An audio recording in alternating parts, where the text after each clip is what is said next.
تو وہاں پر ان کے ساتھ مقابلہ کیا جائے. مسلمان معاشرہ اور غیر مسلم معاشرے میں معاشرتی طور پر وہ لوگ بہتر ہے. وہاں چوری چکاری اس قسم کے واقعات کم ہی ہوتے ہیں. تو اسلام کے نام پر غالباً مسلمان ہی کچھ بوجھ ہیں. دور حاضر کی بات کر رہا ہوں. یہ تو اسلام نافذ نہیں ہوتا آپ کا. جب بات ہے مسلمانوں پر اسلام نافذ نہیں ہوتا، یا یہ اسلام نہیں، یا یہ مسلمان نہیں. یہ نافذ کرنے والے نافذ کرنا نہیں چاہتے. کہیں نہ کہیں کوئی نہ کوئی بات ہے نا. یہ غور والی بات ہے. اب میں نے جو آپ کو بات سمجھ آئی کیا ہے کہ مسلمان لوگوں کو اپنے اسلام سے غیر مسلم تقاضے نہیں کرنے چاہیے. اور آپ کے تقاضے، آپ اپنی دعاؤں کو دیکھو، سارے تقاضے غیر مسلم ہیں. کہیں اسلام کی بات نہیں ہے. ترقی آپ سارے چاہتے ہو، ترقی چاہتے ہو، ترقی مسلمان ہوتی ہے. اور صحت کا نام مسلمان ہے. اور دولت جو ہے اس کو مسلمان کہتے ہیں. یہ ساری کی ساری غیر مسلم چیز ہے یا نان مسلم چیز ہے. اس میں کوئی اسلام کی بات نہیں ہے. کون سی چیز ہے جو آپ کے پاس رہتی ہے جو ان کے پاس نہیں ہے؟ فرق دے. اس لیے ان باتوں پہ ذرا آپ غور کرو، ورنہ تمام شعبے، کوئی شعبہ ایسا ہونا چاہیے اللہ تعالیٰ کی طرف سے ہم اللہ کے آگے ریکویسٹ کر رہے ہیں کہ جو وہ لوگ نہ کر سکیں، جو صرف ہم ہی کر سکے، ایسا ہمیں نظر نہیں آیا. آپ لوگوں کو نظر آیا تو آپ بتاؤ کہ یہ کام ہندو نہیں کرتا. اب پرانے زمانے میں تھا کہ کوئی مسلمان جھوٹ بولتا تھا، ہندو کہتے یہ کیسے ہے، تم مسلمانوں کو جھوٹ بول رہے ہیں. اب تو مطلب مسلمانوں کے سچ بولنے والی بات مشکل ہو گئی ہے. سارے واقعات ہوئے پڑے ہیں.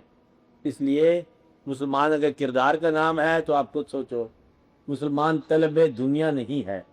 مسلمان دعا سے پتہ چلتا ہے کیا مانگ رہا ہے. اگر وہی دعا ایک غیر مسلم بھی مانگے تو پھر وہ مسلمان نہیں ہے. آپ بھی دعائیں اور آرزویں دیکھ لو کہ ہماری یہ دعا ہے.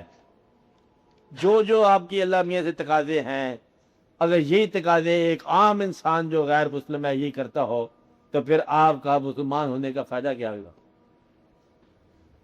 آپ صرف دنیا کا فروغ چاہتے ہیں، وہ سارے لوگ چاہتے ہیں.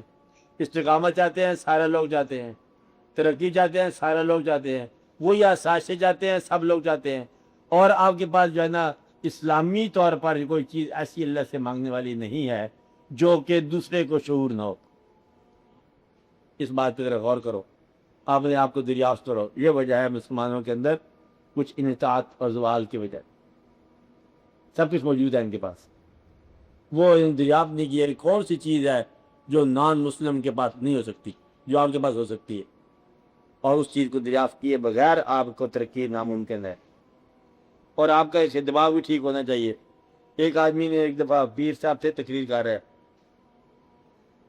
تقریر یوں تھی کہ صاحبان آپ لوگ بھول گئے خدا کو. یہی کرنا چاہیے تھا نا ان کو.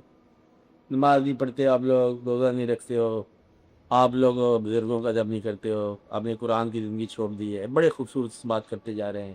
بزرگ تھے آپ لوگ. میں آپ کو یقین سے کہتا ہوں اگر آپ لوگ اللہ کی رسی کو مضبوطی سے پکڑو آپ طاقتور ہو جاؤ گے.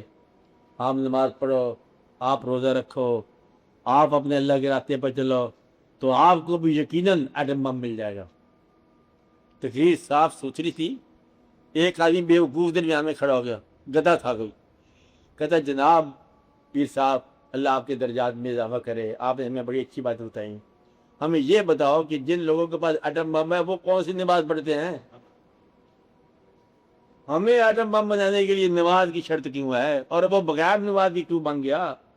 جب بات تو اتنی ساری ہے، سمجھنے والی بات ہے کہ جو لوگ جو چیز آپ مانگ رہے ہو اللہ سے، اور وہ چیز بغیر نماز کے پیدا کر دی اس نے، اور آپ وہ چیز نماز سے مانگ رہے ہو. وہ محنت کرتا ہے، پیسے کماتا ہے، آپ وظیفہ کرتے ہو پیسے کمانے کے لیے. کتنا کیا ہوا؟ اور وہ سارے کاروبار کرتا ہے اور اس کو نتیجہ ملتا ہے. ہم کاروبار اس ویسے نہیں کرتے اور حاصل ویسا چاہتے ہیں. ہمیں مطلب بوڑھی سی آسائش ہو جائے گی تو بہت ساری ایک نیا ماڈل کے مطلب موٹر سائیکل مل جائے گا، تھوڑی سی گاڑی مل جائے گی، ترقی مل جائے گی. ان کے بچے پیدا ہوتے ہیں تو مطلب گاڑیوں سے میتی پیدا ہوتی ہے. میرا مطلب ان کی زندگی میں ہر چیز وہ واقعات ہیں، وہ مقامات ہیں، فی کسب ان کی انکم عورتوں سے ہے. آپ کو اسلام جو ہے ہینڈیکیپ لگ رہا ہے یا یہ آپ کا ایسٹ ہے؟ سوچو. ان باتوں پہ کبھی کبھی غور کیا کریں آپ لوگ